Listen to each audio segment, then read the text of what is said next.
मैं अखिल भारतीय किसान महासभा की राष्ट्रीय कार्यकारिणी और संयुक्त किसान मोर्चा की ओर से बागजाला के आंदोलन को समर्थन देने यहाँ पर आया हूँ।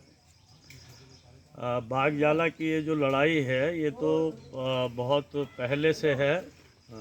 ज़मीन के मालिकाना हक को लेकर के, बुनियादी नागरिक सुविधाओं को लेकर के, लेकिन ये जो लड़ाई शुरू हुई है ये सरकार द्वारा उजाड़े जाने के, अतिक्रमण विरोधी अभियान चलाने के यहाँ पर जो है नोटिस के बाद ये आंदोलन शुरू हुआ है।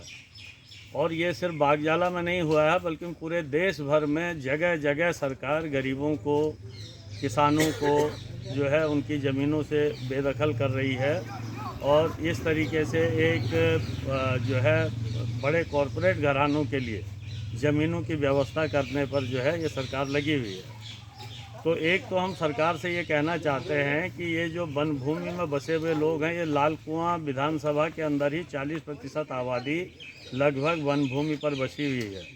और ये वो गरीब हैं जो पहाड़ से या मैदान से जो भी गरीब थे, जब 1975 के करीब मंगल देव विसारद समिति सरकार ने बनाई थी और ये पता चला कि तराई के अंदर 3 लाख एकड़ से ज़्यादा सीलिंग से फालतू की ज़मीनें हैं और उसको जो है तमाम गरीबों को जो है के बीच उसको वितरित होना चाहिए, उनको जो है उसमें हक मिलना चाहिए। तो उसके बाद गरीबों के अंदर ज़मीन पाने की एक आकांक्षा जगी और पूरे प्रदेश से लोग जो हैं यहाँ ज़मीनों के लिए आए। तो ज़मीनें तो उनको मिली नहीं, ज़मीनें तो रही बड़े भूमाफियाओं के पास, बड़े कॉरपोरेट घरानों के पास। लेकिन ये लोग जहाँ तहाँ बसे हैं, अब इनको ज़मीन के मालिकाना हक का सवाल है। और हमने बार बार सरकार से ये डिमांड की है, अखिल भारतीय किसान महासभा की तरफ से जब बिंदु कट्टा की लड़ाई भी हम लोग लड़ते रहे हैं, तो हम लोगों ने सरकार से कहा है कि ये ज़मीन का मालिकाना लोगों को तभी मिल सकता है जब सरकार वन भूमि के राजस्व में हस्तांतरण का प्रस्ताव भेजे केंद्र को। ये काम राज्य सरकार को करना होगा। राज्य सरकार को एक राजनीतिक फैसला लेना होगा कि वन भूमि पर बसे इन तमाम लोगों को जो है मालिकाना हक देने के लिए ज़मीन का, वन भूमि का हस्तांतरण का प्रस्ताव सरकार भेजे। इस ज़मीन को जो है राजस्व भूमि में तब्दील करवाए।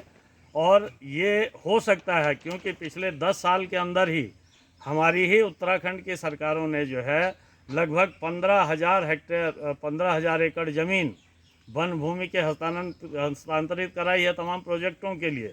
इससे पहले भी अगर आप देखेंगे तो तमाम विद्युत परियोजनाओं से लेकर के तमाम परियोजनाओं के लिए सरकार ने वन भूमि का हस्तांतरण करवाया है।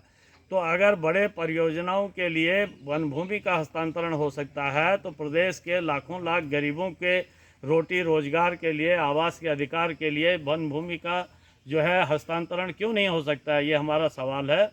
और इसलिए हम सरकार से ये मांग करना चाहते हैं कि वो तत्काल इनकी सुने।